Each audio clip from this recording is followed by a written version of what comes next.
Hey, welcome once again to Zombie Tactics. Today taking a look at an interesting firearm for your approval. In California we've got some weird laws, I think that goes without saying, and we've got a thing called the Flowchart having to do with what classifies a rifle as an assault weapon or an assault rifle. And that's caused a lot of consternation, but it's also caused people in California to have to be more creative about the way that they go about configuring their rifles and using them. I'm going to put a link to that flow chart in the video notes here so that you can refer to it and see just how crazy things are. But pretty much if you've got an AR-15 style rifle or an AK-47 rifle or any rifle for that matter, and you have any combination of what are called by California standards evil features, it limits the way that you can use that rifle. One of the things right off the bat is that if you've got a pistol grip on it or any of these evil features, you've usually got to have what's called a bullet button. And a bullet button is a device where your magazine release would ordinarily go. It causes a situation where you've got to use some kind of a tool. So you're replacing the normal magazine release with a bullet button device. So now you've got to use something like the tip of a bullet or the tip of a screwdriver or a little thumbtack type thing sticking out the end of a glove or a little nub on the bottom of a magazine to release your magazine. On top of which you can only use 10 round magazines in any rifle that has any of those evil features. That's kind of glossing over all the high points of that kind of thing. That's not considered a complete rundown of all of the craziness of these California assault weapon laws. I invite you again to check out the Cal Guns flowchart that I'll be posting a link to, and you're responsible to do your own research on this if you're coming to California. Well, one of the other creative ways that people have found to obey the law but still be able to have a decent gun is to be able to come up with different things like different kinds of pistol grip mechanisms. There's something called a hammerhead grip. There's another thing called a solar tactical grip wrap. All of these things just so that you can use the rifle the way that it was intended with normal magazines and not having to use bullet buttons and things like that. Well, the good folks at KelTec, they've come up with another creative option. And what I'm holding in my hand here, that I'll be doing an overview today of, is the Kel-Tec SU16CA. Now there are variants of the Kel-Tec SU16, the A, the B, and the C variant, that all have different features. The CA model is specifically designed to get around all the craziness in California. It does fold up, but it doesn't fold in such a fashion that the rifle is operable when it's folded. So that gets around that little bit of a restriction. It is pretty easy to fold it into place. I'm using a pin here that's different than the standard pin that comes with it, and that's one of the little recommended things that most people will tell you to do, is to go ahead and get one of these half-inch hitch pins with a retaining ring, and that fits in the place where the pin would normally go to hold this stock in place. If it's tough at first to work it, go ahead and use the bottom end of a magazine or something like that to push it into place, and it'll work just fine. Once that's done, the rifle is surprisingly sturdy, given that it is kind of a plastic construction, or I should say what it is. It's actually a substance called Zytel.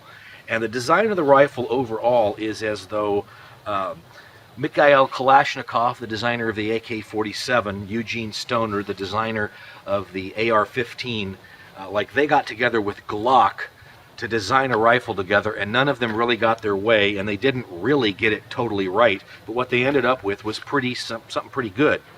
So there you have it, the SU16CA. It is a piston-driven rifle, and it's very much like an AK-47 in that regard only. And for that reason, you've got things like a reciprocating operating handle, piston-driven design. It does have a bolt-open feature on the last round, which would be unlike an AK-47. And it fires the standard .223 or 5.56 millimeter NATO round. 16-inch barrel, AR-15 style sights, Picatinny rail up top here so that you can mount other optics, and it does a pretty good job. Now, the question always comes up, well, how good a rifle is this? That question has been in the back of my mind ever since I got this puppy.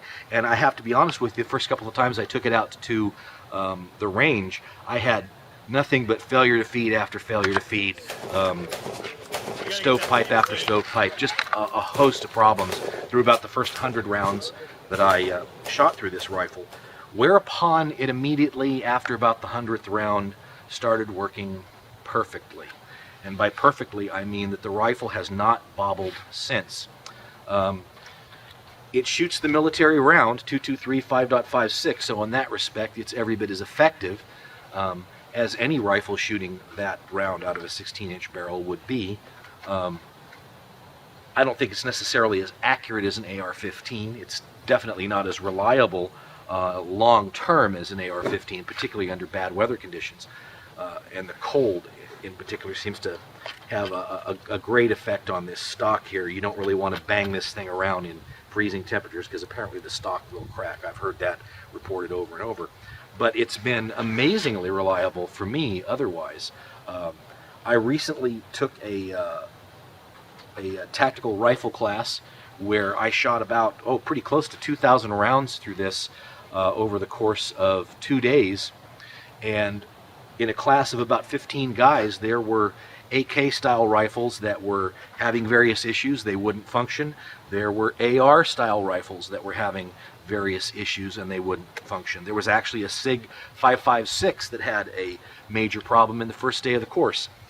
The SU16CA, however, just kept running. I didn't even really clean it through the entirety of the 2-day course, rolling around in the dirt and doing all kinds of crazy team maneuvers and everything like that.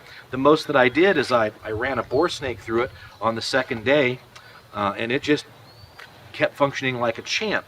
Now, the rifle functioned like a champ. Me, that's another story. I did have issues with decisively racking the operating handle, the charging handle, in a manner that would cause this to function consistently. I kept riding this handle back and it would hang about halfway, whereupon I had to give this a shove as though this is kind of a what you call a forward assist, using the operating handle, the charging lever, as a forward assist because I was riding that forward.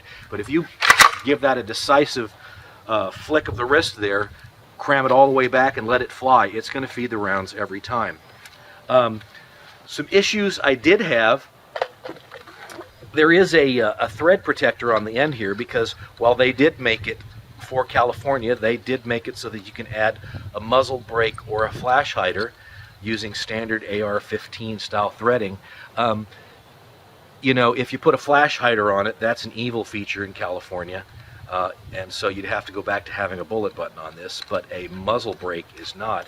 But this thing's a little loose, and this kept working its way loose during the training, and I had to kind of keep looking at it and go, well, let's just go ahead and quickly do that with a hot barrel and get that screwed back on there. But other than that, no problems throughout the entire 2 days of the course, firing several thousand rounds, or a couple thousand at least.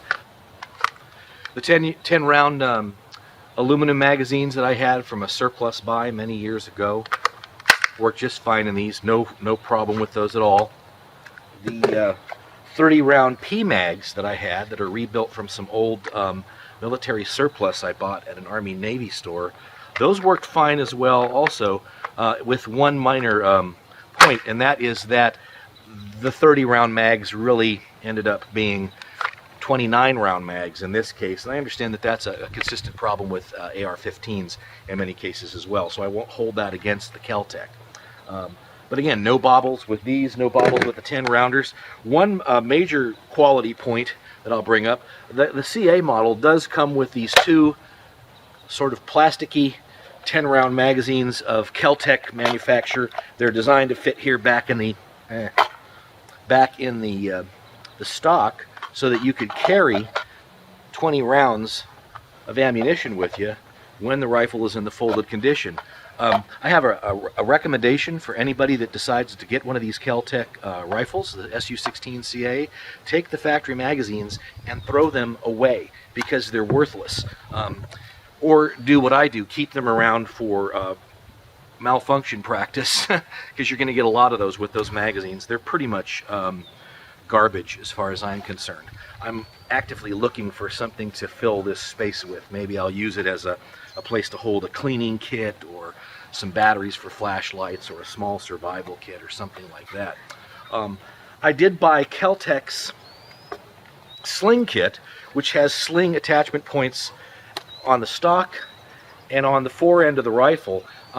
As was noted by several people in the KelTec forums, the screw on the fore end piece comes out rather easily. I didn't heed that advice tremendously well, and so I ended up losing that screw during those 2 days of training, whereupon I kind of came up with a way of wrapping the front of the sling around the fore end, and I actually prefer the way that this works to having the sling hang on the front. So I'm probably just going to take that whole thing apart and put it back the way that it was.